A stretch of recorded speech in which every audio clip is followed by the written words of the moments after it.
大少奶奶，要下雪了。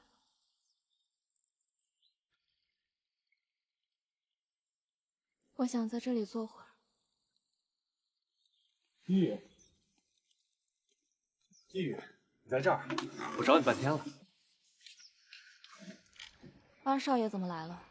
今天是你的生日，我来给你送生日礼物。你怎么了？大少奶奶前几日染了风寒，昏睡了几天几夜，今日才刚刚好转。依雨，你怎么搞的？怎么那么不小心？彩月，你先下去吧。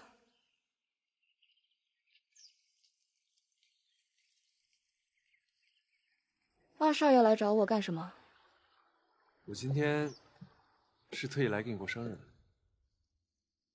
你不说，我恐怕都忘了。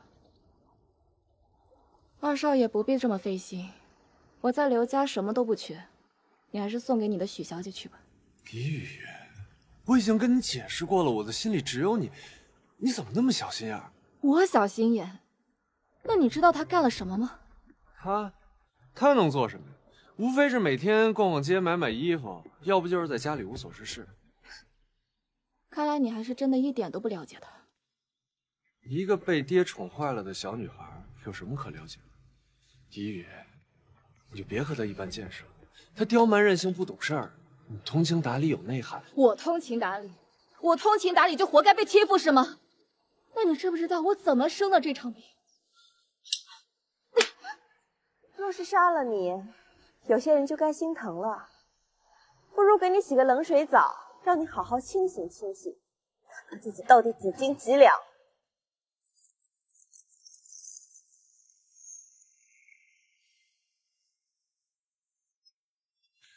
他竟然做出这么荒唐的事儿，我这就找他爹理论去。还是算了吧，我不相信你敢得罪许司令。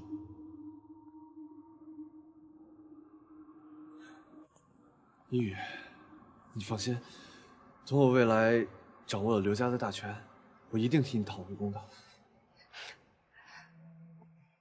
依雨，你看看我送给你的生日礼物，你喜不喜欢？这是我找全城最好的裁缝，用最好的布料为你量身打造，我想你穿上一定很好看。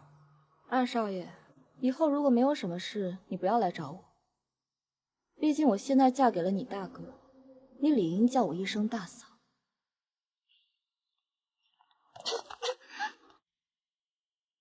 依雨，你没事吧？我的夫人就不劳烦你这个小叔子。走。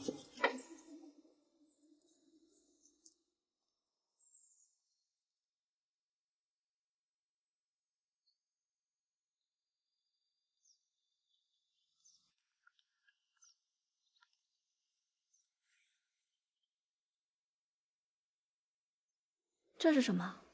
打开看看。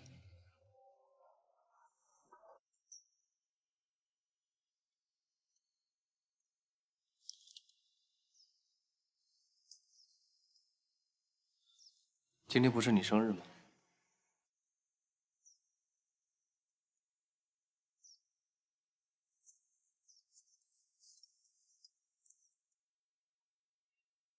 别看了。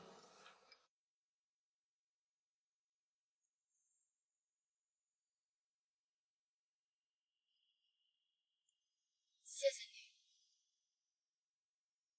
你。啊，喜欢就好。你病还没好，再休息会儿。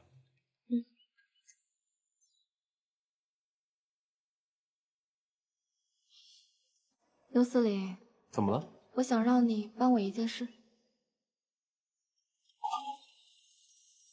福禄酒楼10年前案件真相，号外号外！福禄酒楼10年前案件。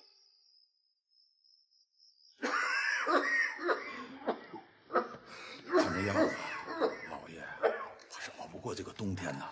别瞎说，别让老爷听见了。不过二少爷最近把生意打理得这么好，老爷也没什么可放不下的了。这的确，二少爷的能力大家是有目共睹的。爹，这是这个月钱庄码头要付生意的账目，您过目。不用看了，你来打理就好了。爹，放心。是。老爷真是虎父无犬子啊！刘家真是后继有人呐。是啊，二少爷接手生意之后啊，留下各项生意都有了起色，利润呢日渐上升，我们也是越来越有奔头了。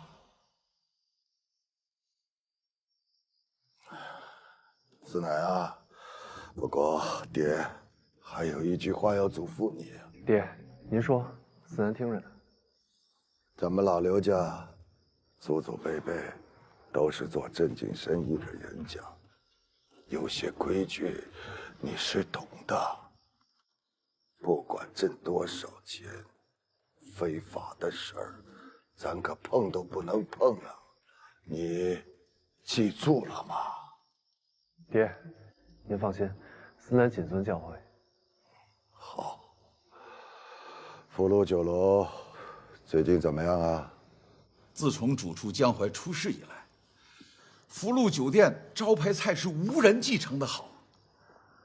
这么些年一直营收一般，最近嘛也没有什么起色。大少爷毕竟得了疯病，身体抱恙，只要他经营好酒楼，恐怕不太现实。只要他能有个事做，别再惹事，这样是最好了。思林这孩子从小天资聪颖，本指望他能光宗耀祖，让我们刘家更加兴隆。是我没有教导好他呀。如今他能主动收心，我甚是欣慰。希望他从今步入正轨，他娘在天之灵也定然会欣慰呀。这酒楼虽小，也是咱刘家的产业。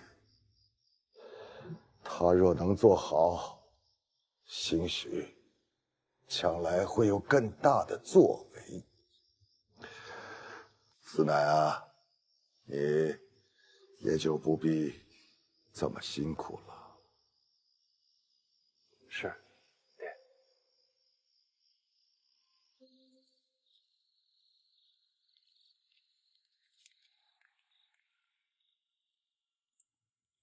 一宇，你来这儿做什么？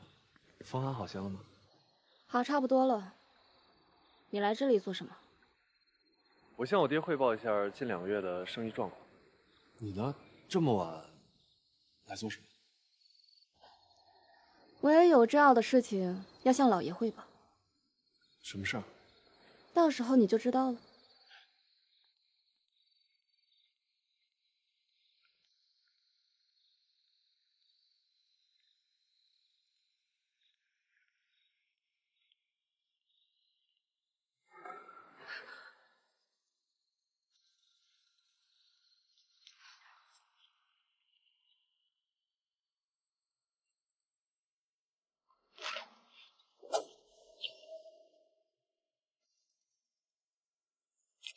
小心！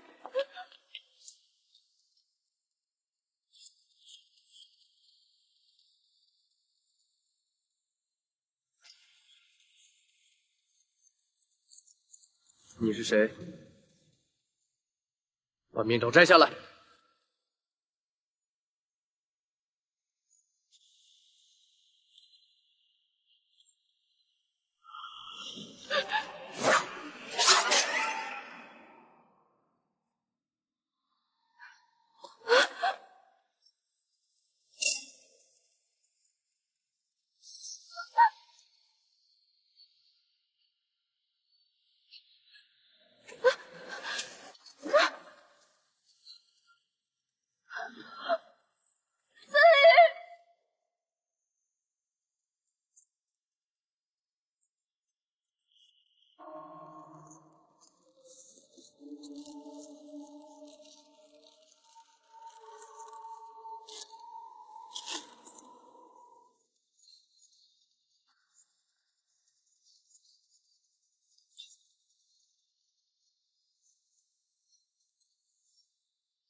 大哥，怎么样了？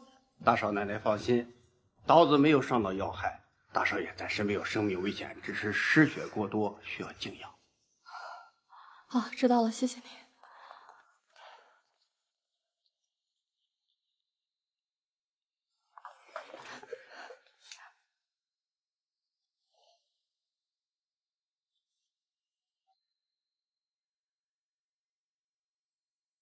你怎么这么傻呀？干嘛要替我挡刀？早知道我就不让你帮我了。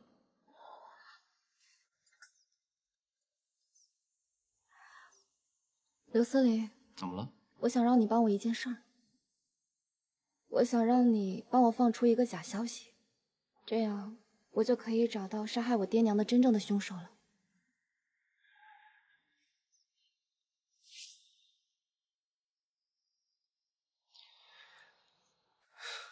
放心吧，我死不了。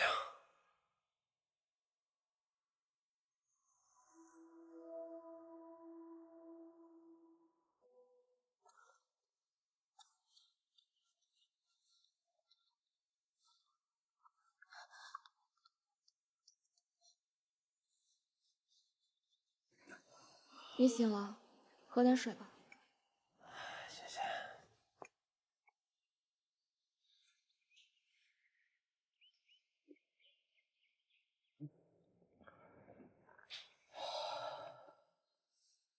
是我不争气，这段时间辛苦你照顾我了。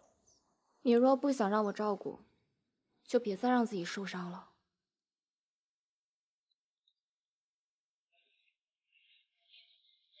凶手抓到了吗？下人们追到府外，还是让他跑了。本以为这次能找到爱你这样的真凶，还是先别想这件事了，以后再说吧。我若真死了，你会难过吗？你瞎说什么呢？我怎么会难过呢？但是我不允许你死在别人的手里。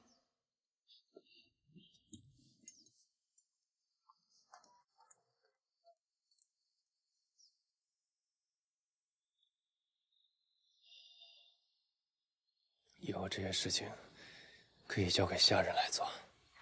那个杀手可以轻易的进入刘府，我怕是。痛吗？不痛。对不起。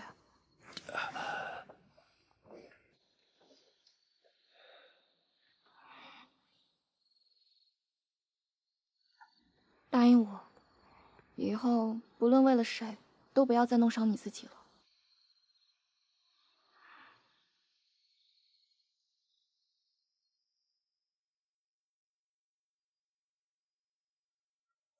大少爷，大少爷不好！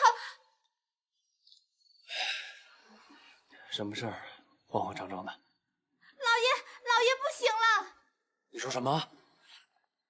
爹，您不能不管儿子。爹，您醒醒，您看看我，我是司南。爹，大少爷，昨天还好好的，怎么突然这样了？我不知道啊。那你还做什么大夫？信不信我一掌崩了你？大少爷，这事你打死我，恐怕老爷也无力回天了呀！大少爷，你千万别冲动啊！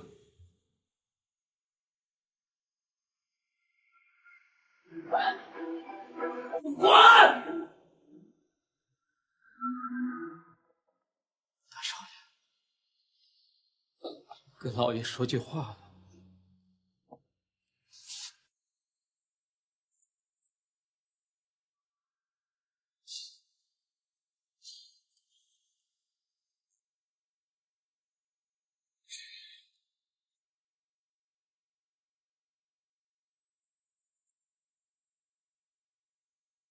爹，你醒醒，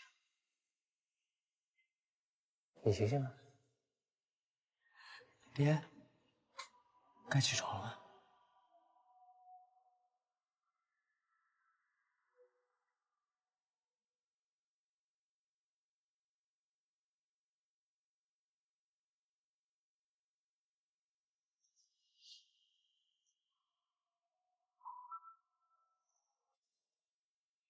爹，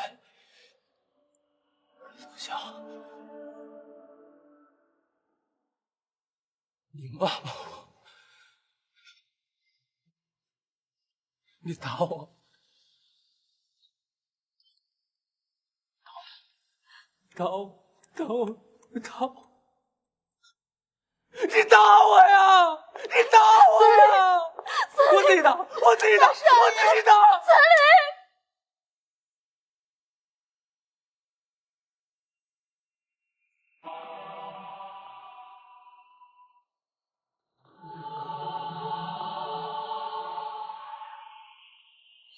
我自己打，我自己打！爹，你别打我呀！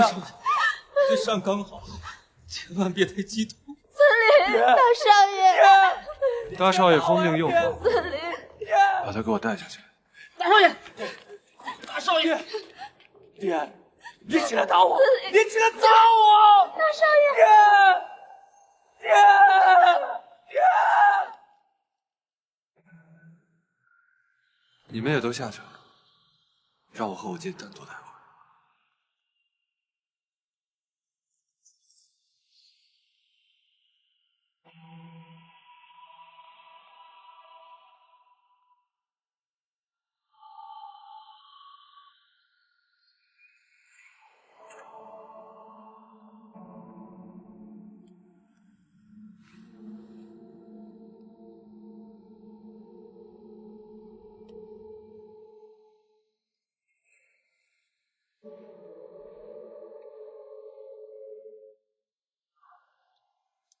父亲，您听得到我说话吗？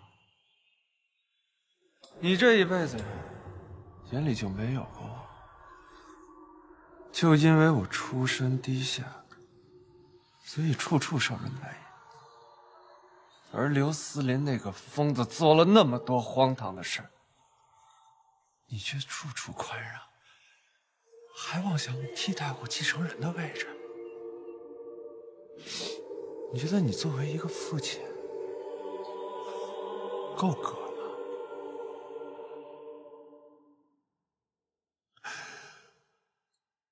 我的好爹爹，我是不会让你和刘思林得逞的。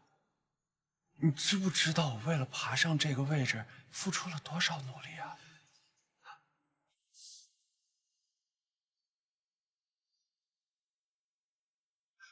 没事，以后你们也不会知道，因为今天你就要死了。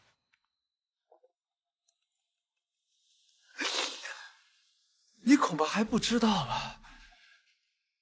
你每日的饮食里都被我下了药，以至于你的身体不但没有好，反而越来越差。可是这些都怪我吗？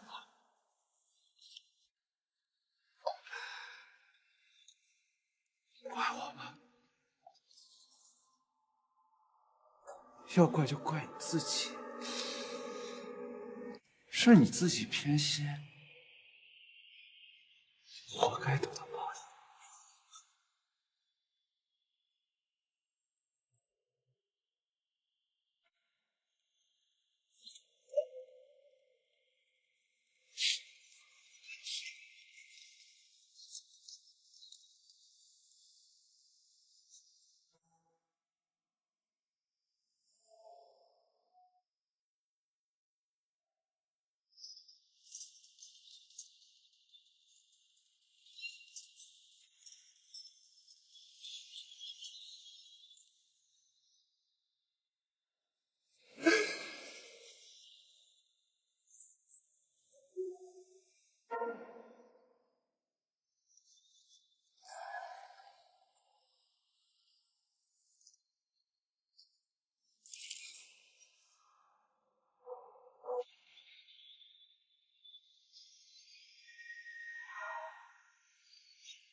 家主，大少爷呢？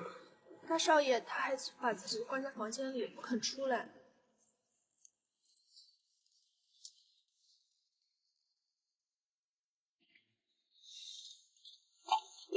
大哥，大哥，爹都去世1个多月了，大哥你也该好起来。刘家还有那么多事儿等着去打理，我一个人有点独木难支了。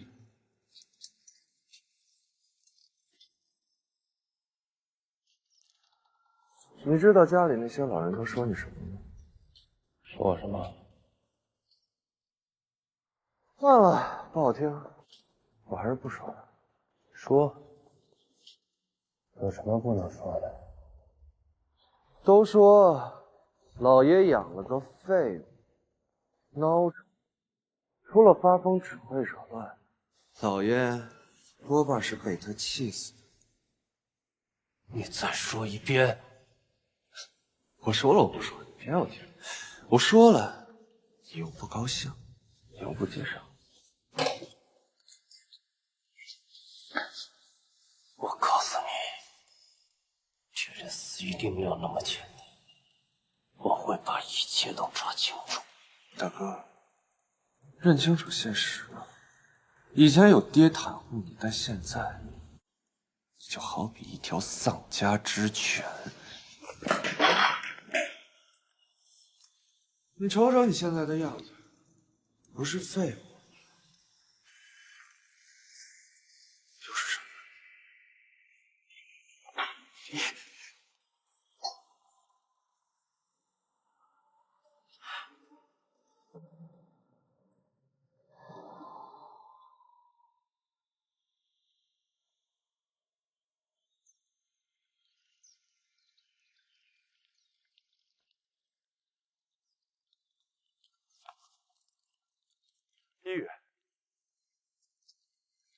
一语，二少爷打理刘家上上下下，日理万机，怎么有时间来这里啊？一语，我是专门来找你的。风寒好些了吗？不劳二少爷关心我。一语，我终于熬出头了。现在刘府上下都是我一个人说了算。还记得我对你的承诺吗？承诺？我答应过你，等我掌握了刘府的大权，我就和你在一起。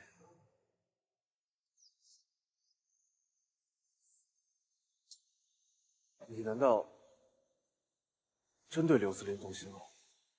如果没有什么事，就别来找我。那刘思林就是个疯子，他已经废了。他没了爹，他就像一滩烂泥一样。难道这样你也愿意和他在一起？刘思南，如今你现在虽然是刘家家主，但是思林他是你的大哥，所以请你尊重他。还有，我去哪都跟你没有关系，所以请你赶快走吧。如今你我现在身份不同了，让别人瞧见不好。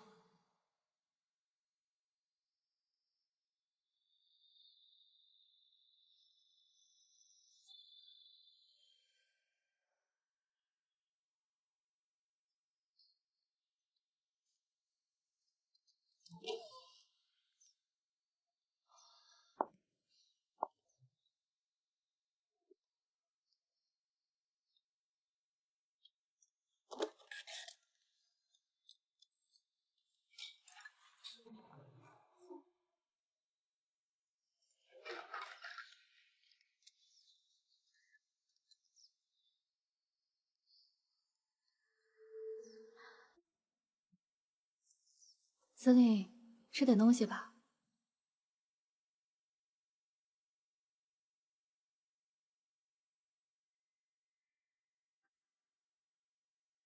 司令，你这1个月不吃不喝下去，你看都熬成什么样了？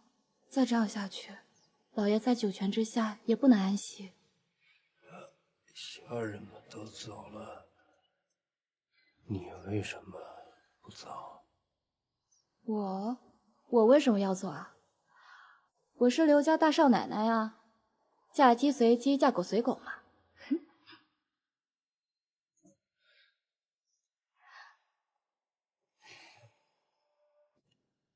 听我说，老爷已经走了，这是事实。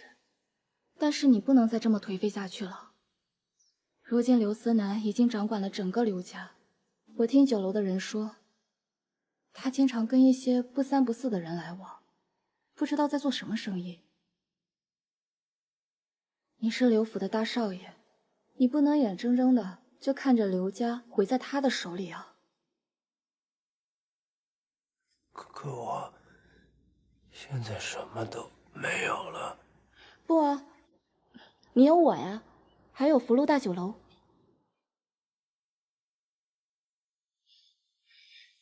酒楼。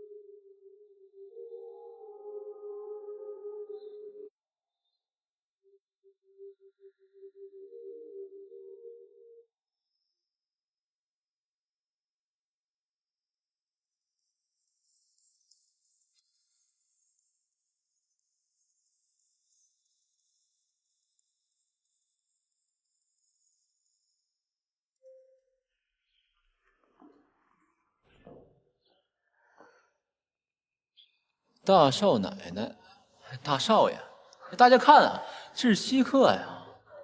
现在还来干嘛呀？咱们酒楼过2天就要关门了。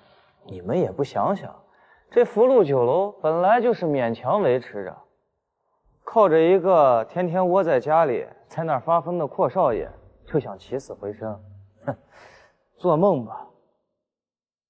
以前是老爷想留个念想，现在二少爷当家了，自然就关了呗。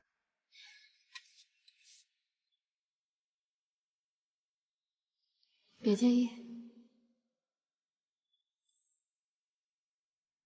各位，福禄酒楼是刘家的发家根本，我向大家承诺，无论什么时候，我们也不会停业。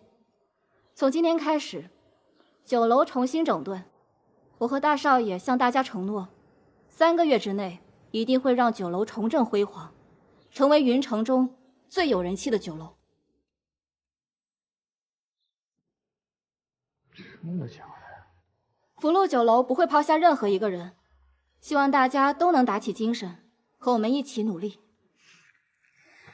大少奶奶，之前是我对不起您，谢谢您能不计前嫌。大少爷、大少奶奶，以后我一定尽心尽责，跟着2位经营好福禄酒楼。我也跟着大少爷，我也跟着大少爷，我们都跟着大少爷和大少奶奶。尽心尽责。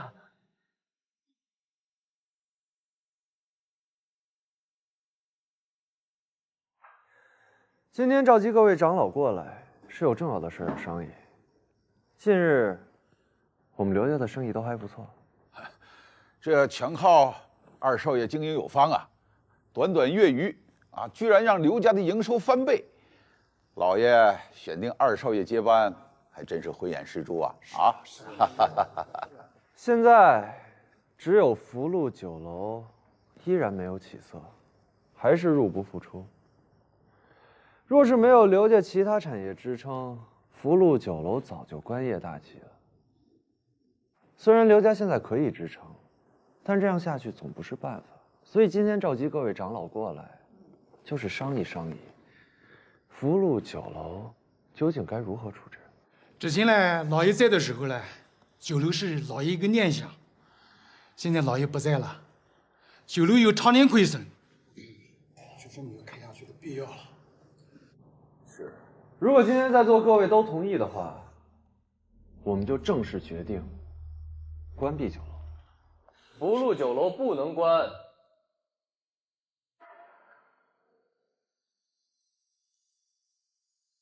大少爷，大哥，大哥，这福禄酒楼乃是我刘家的兴业之本，绝对不能关。大哥，你说的轻巧，若是酒楼不关，那就得继续靠其他产业扶持。你问问，其他人愿意吗？大少爷，我们知道福禄酒楼是老爷和老夫人开起来的，你心有不舍，我们理解。可是这情大不过理去啊。是啊，大少爷，自从当年福禄酒楼嚷嚷的名菜失传，这人气啊是越来越低，终究是有这一天的。你要面对现实啊。各位长辈，这几天我们刚好研究出了当年福禄酒楼的经典名菜，正好诸位都在，先品尝，再做决定不迟。我相信有了这些菜，我福禄酒楼一定会成为云城第一楼。大少爷，你这口气未免也太大了。要知道，自从江淮江大师出事之后，咱们酒楼就没做出当年的味道啊。皇叔，您放心，这些菜的味道保证与当年的一模一样。大哥，你会做菜，简直是天方夜谭啊！大哥，你的疯病是又发作了吧？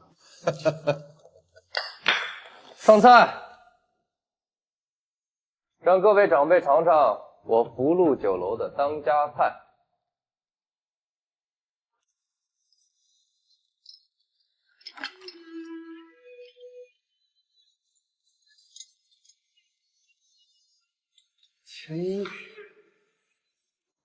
清蒸蟹粉狮子头、水晶肴肉、白袍虾仁、文思豆腐、开阳蒲菜，这些都是当年福禄酒楼的当家菜，请各位品尝。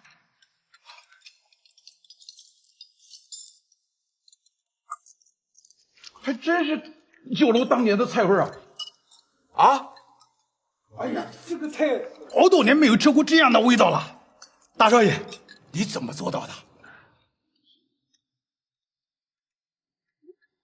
爷，你就帮帮我吧。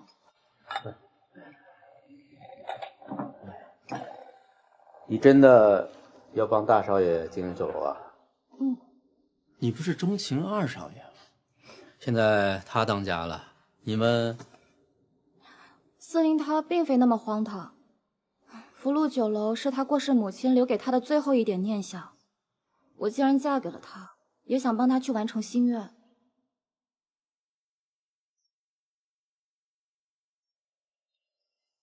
好，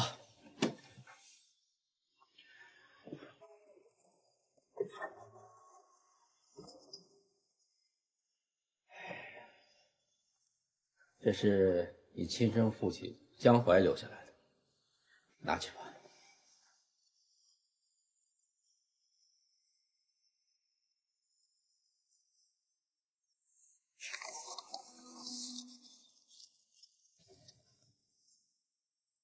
这是从哪里得来的？当年你父母出事，我未能及时赶到救下他，这是我这辈子最大的遗憾。当时我赶到的时候已经为时已晚，只在你父亲身上找到了这本菜本，现在也算是物归原主了。可我现在什么都没有了。不啊，你有我呀，还有福禄大酒楼。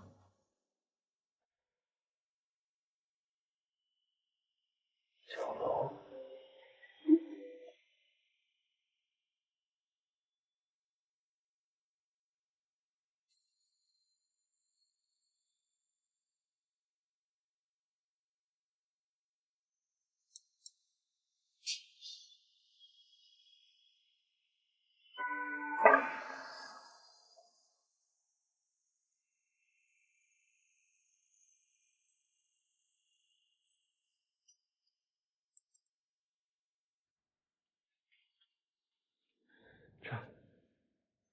这怎么可能？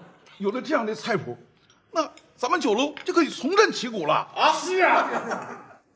既然各位长辈们已经品尝过了，那应该可以相信大少爷说重振福禄酒楼不是大话了吧？可是这些都是难度极大的菜品，刀工精细，火候精准。即便有当年的菜谱，没有个几十年的厨艺功夫，那根本就做不成啊！是啊，大少爷、大少奶奶，你们究竟是怎么做出来的？我们自然做不出这些菜肴啊！那这上来吧。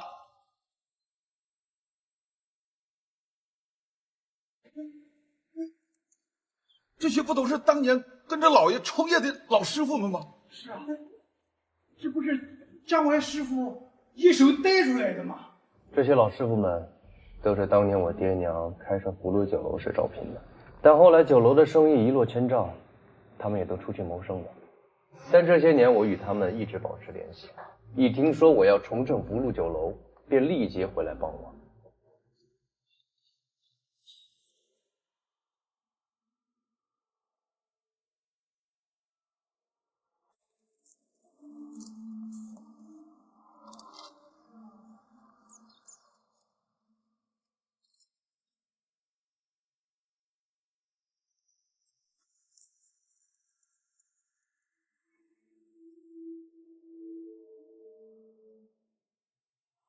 大少爷，老爷和老夫人待我们恩重如山，我们一定帮你把福禄酒楼重新办好。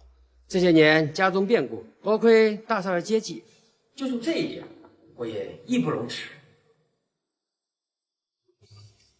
好你个刘思廉，原来这些年你一直在装疯，暗自维系着这些老人，在今天摆我一道。既然如此，这福禄酒楼是否可以重新营业了？可以啊。大少爷，想不到我们这些老朽有朝一日还能再见到咱们酒楼成为云城第一楼啊！司林多谢各位长辈的支持。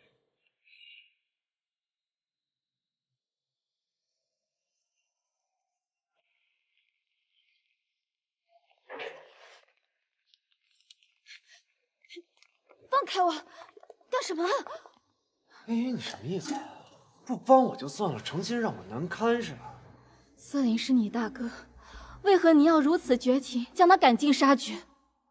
福禄酒楼是老爷留给他的最后一点念想，你连这都不肯放过吗？别跟我提我爹，要不是我爹那么偏袒他，我在这个家就不会遭受那么多冷眼。他就是个疯子，他疯了那么多年，我爹还是给他留了间酒楼。我呢？老爷给我什么了？老爷把整个刘家都给你了，这还不够吗？你还有什么好埋怨的？这不是给的，这一切都是我靠我自己能力得来的。刘司令他疯了那么久，刘家都是只靠我维持，老爷他没得选，只能选我。我忍气吞声，卧薪尝胆，我等了这么久，我就是等了这一天。原来你处心积虑都是为了你自己的野心，口口声声说为了我，都是骗人的。谁说是假的？你别忘了，刘司令只是逢场作戏，你跟我才是青梅竹马。我命令你立刻离开他。我们就告辞了。多谢。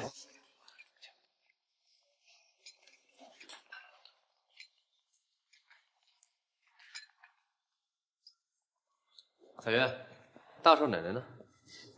哎，刚还在这呢，上哪去了？我呢？我在你眼里到底是什么？让我离开就离开，让我留下就留下。我是你的茄子吗？还是你招之即来挥之即去的玩偶？你别忘了，当初是他把我从你手上抢过来，现在我要抢回来。命令你离开他，听见没有？你放开我，思雨！放开我，思雨！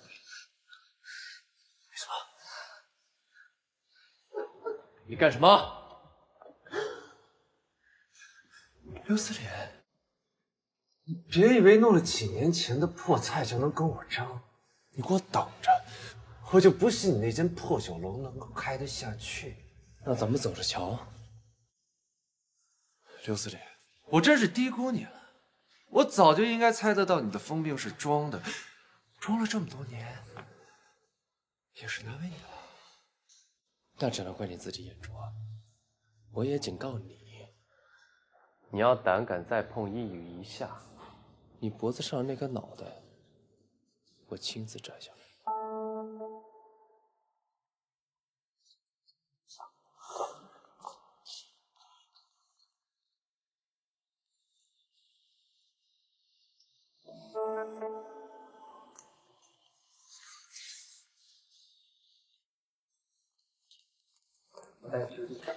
去哪？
这是你娘的牌位。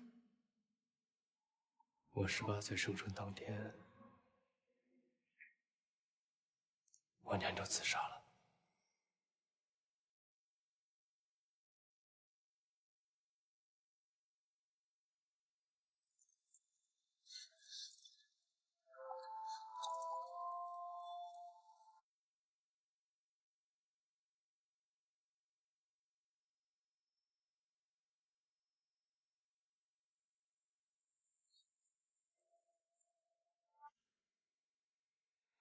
下雪了。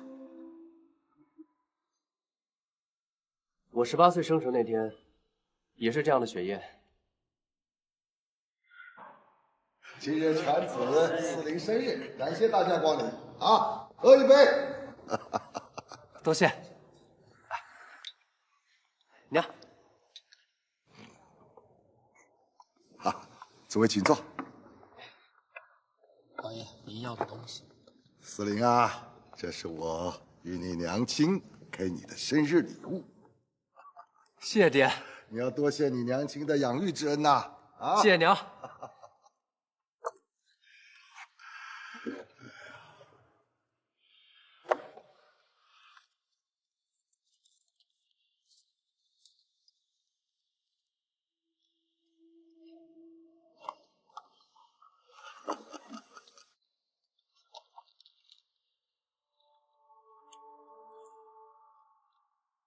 爹，喜欢吗？喜欢。好。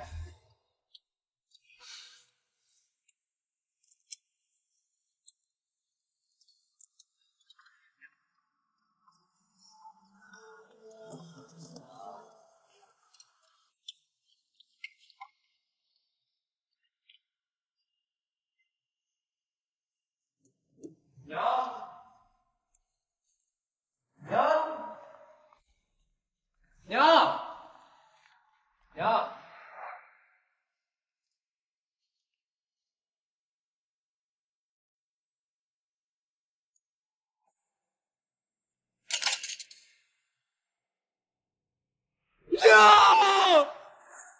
我认定我娘的死没有那么简单。她和我爹本就相爱有加，又是我的生辰，她为何要寻短见？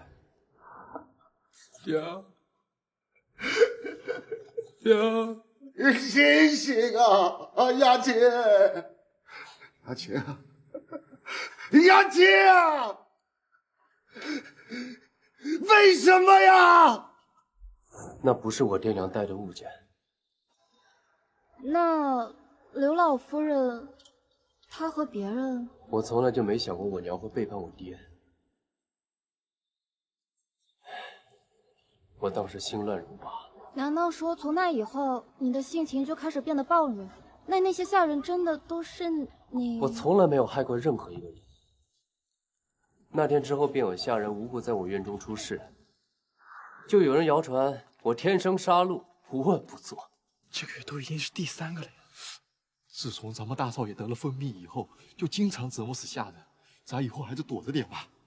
是，我百口莫辩。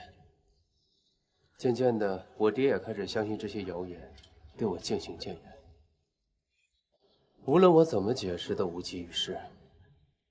我没了娘，又失去了我爹的庇护，我在家中也渐渐被人欺负。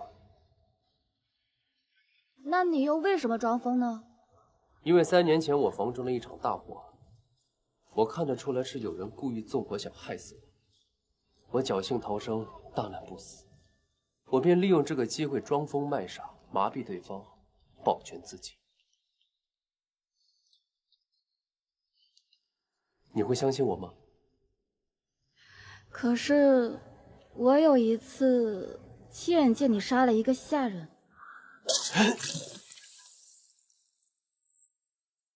是那个人想杀我，被我识破了。我为了自保，失手杀了他。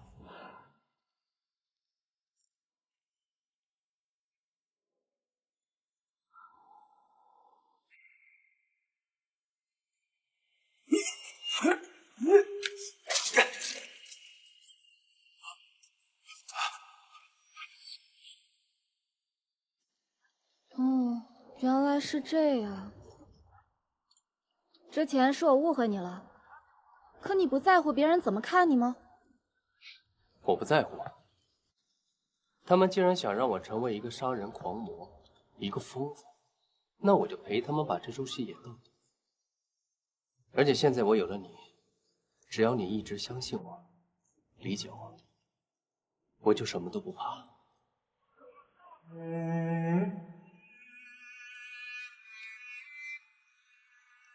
森林，依云，你爹也是在福禄酒楼，跟我娘同一天出的事，我一定会查个水落石出。嗯。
大少爷、大少奶奶，该洗漱了。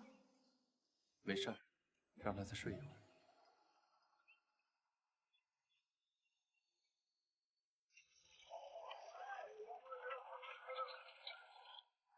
各位，我们福禄酒楼除了要把传统菜发扬光大之外，我们还融入了西洋做法，推出一系列新的菜品，吸引更多的顾客。我相信，过不了多久，我们福禄酒楼就会成为云城中第一酒楼。大家加油干，到时候薪水翻倍。好，好，谢谢老板。好。福禄大酒楼重新开张，欢迎品尝。哎，听说福禄酒楼把以前的经典菜品都弄回来了，我千里迢迢也得来尝一尝啊！哎，这福禄酒楼就是离我家太远了，要不然我天天都在这坐坐。就是。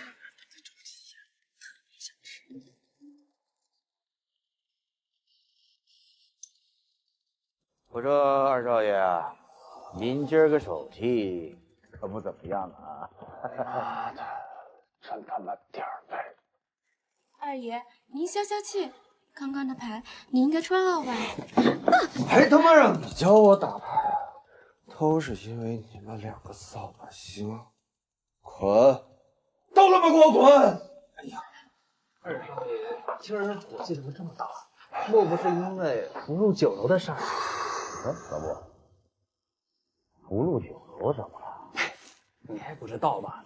福禄酒楼最近生意好得很，都说是大少爷和大少奶奶经营有道，酒楼慢慢恢复了之前的气色。闭嘴！以后不许在我面前提大少奶奶。二爷，以后我们每个月的烟土运量得增加。我已经打好招呼了，现在全城所有的青楼和妓院，他们必须都用我的号。我就是要想看看，他们靠一个小小的酒楼怎么跟我比营收。我就是要让所有人都知道，我才是刘家的支柱。二少爷，是这样的啊，咱们现在的量已经够大了，再增加的话不太现实啊。再说了，现在黑道白道都盯着咱们了啊，你断了别人的财路，那人家是会要咱们拼命的呀。二爷什么时候变成缩头乌龟了？哎，你放心，在云城有许司令撑着我们，在云城谁敢惹我们？二少爷莫不是和大少奶奶置气，竟拉着我们铤而走险了？不是说过，不允许再提大少奶奶。哎呀，都是朋友，干什么干什么？老穆，你道歉道歉。哎呀，二少爷，刚才是我的，不是。哎呀，我的二少爷，老穆是咱们的老主顾，你这样咱怎么合作？以我刘思南现在在云城的地位，得罪一个主顾怎么了？再说了，现在大家都抢着找我做生意。滚！哎，老穆，我说你，哎呀，哎，老穆，哎呀，我真是。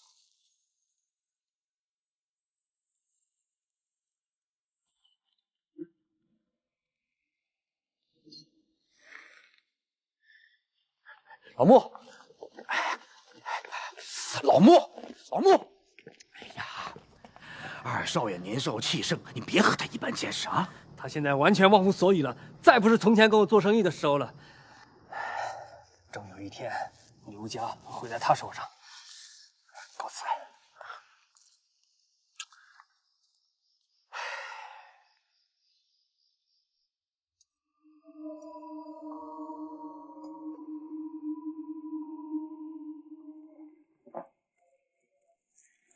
不是让你滚了吗？回来干什么？是谁又惹二少爷生气了？你呀，一个赌场的老板罢了。你来这儿做什么？这儿不是女人该来的地儿。我来找我的未婚夫啊，思南，你天天夜不归宿，待在这种地方，你心里到底还有没有我？生意场上的应酬，你一个女人懂什么？思南，你刚刚和孙二爷的谈话我都听见了。我爹也不是告诉过你吗？要与人为善，不要把事情做得太绝，这样生意才能长久嘛。再说，你行事总是这样鲁莽，将来成亲以后，我爹怎么放心的把我交给你？许司令专心舞枪弄棒就好了，生意场上的事儿就不劳烦他操心了。刘思南，你知不知道自己在跟谁说话？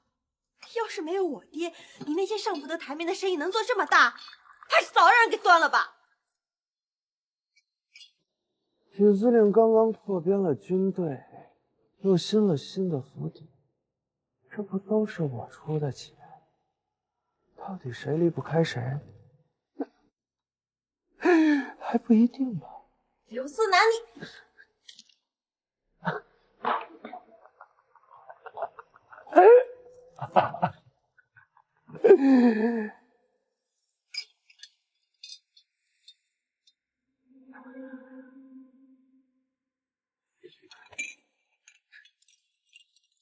酒楼今天正式开设外送服务，3公里之内免费送菜上门。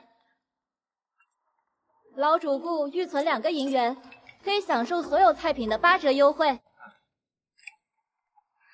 酒楼不再只对达官显贵开放，我们也推出了平价菜品，欢迎虔诚百姓惠顾。2位先别着急啊，你先旁边等一下，我马上。哎，你给中间那桌送壶水，对，还有那边都送一下啊。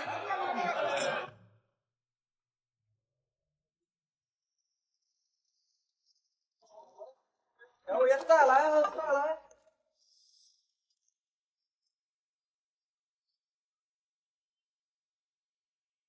爹娘，你们的在天之灵看到此情此景，应该会很开心吧？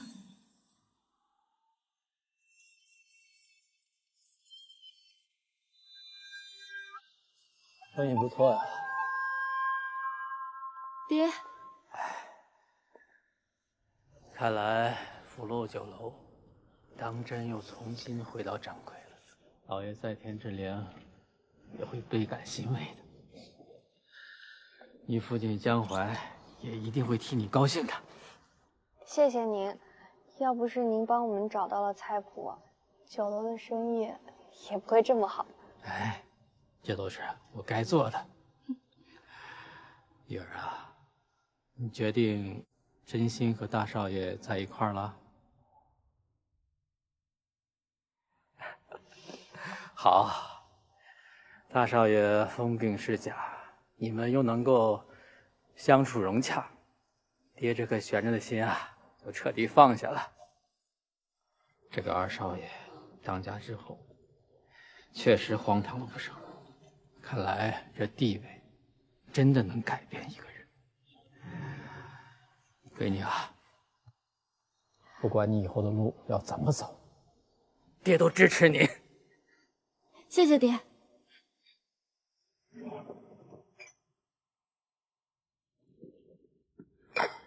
你们干什么吃的？连壶茶都泡不好，想他妈烫死我呀！滚！滚！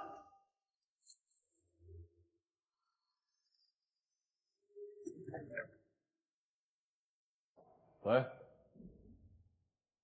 如果你也是想劝我不要加货量的话，劝你还是不要说了。你说什么？福禄酒楼？我当然知道他们的生意现在很红火，你有什么办法能给他们找点麻烦吗？